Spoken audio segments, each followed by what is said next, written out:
Now, Twitter is going to be our next topic. Again, you should have a Twitter account. If you want to do anything as a freelancer, you need a Twitter account because it is something that you can use to get attention, and then you can direct people to your website. So again, I'm on my Indie Film Academy site, Twitter account. Let's go to the page if I can.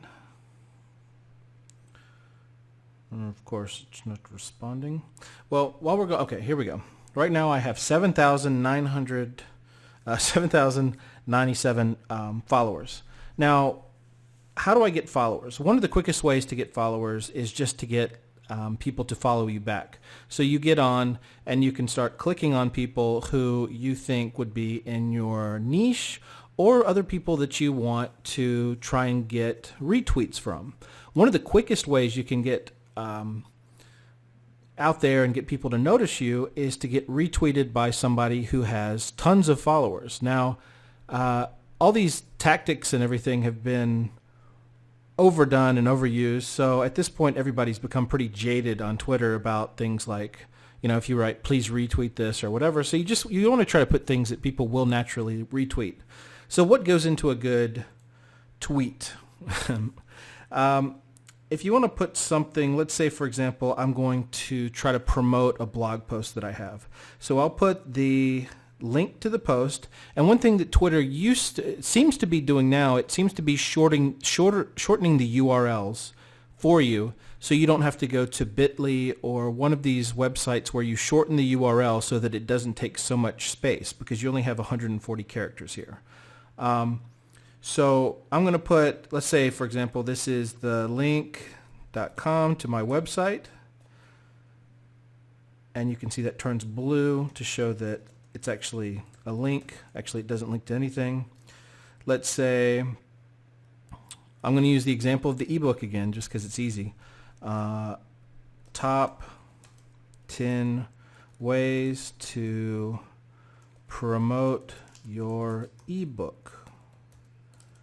Okay, now I have the name, the name of the blog title, I have the link to it, and then over here you're going to want to put hashtags. So whatever hashtags are relevant, you might have ebook, you might have publishing,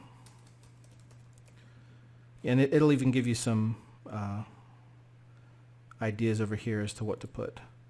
And then another really cool way to get promotion on Twitter is if you send an article to somebody who you think will like it.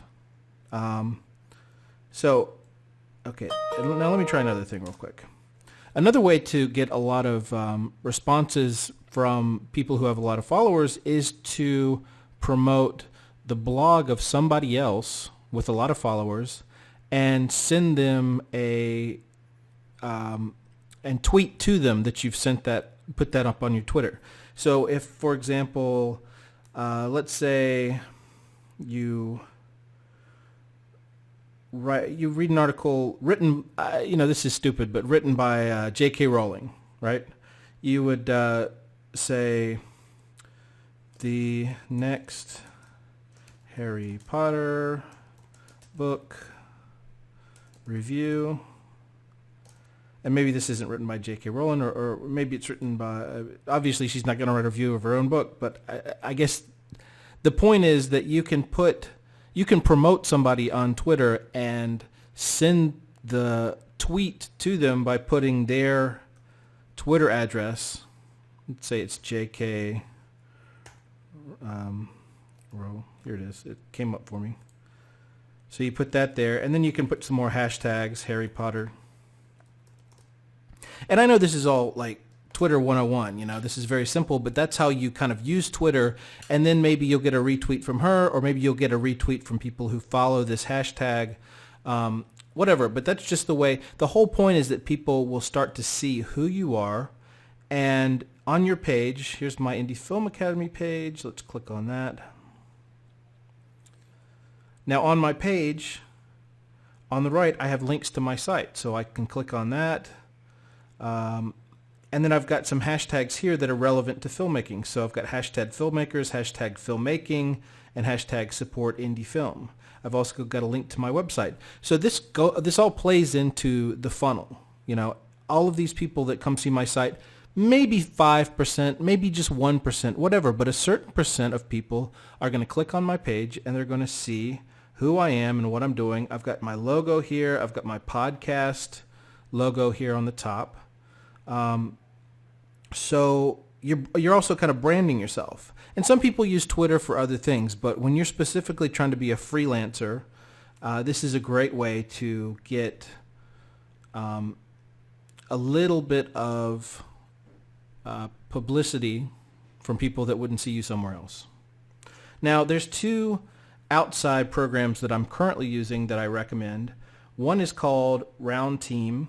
And what RoundTeam does, all you have to do is go to roundteam.co and click sign in with Twitter.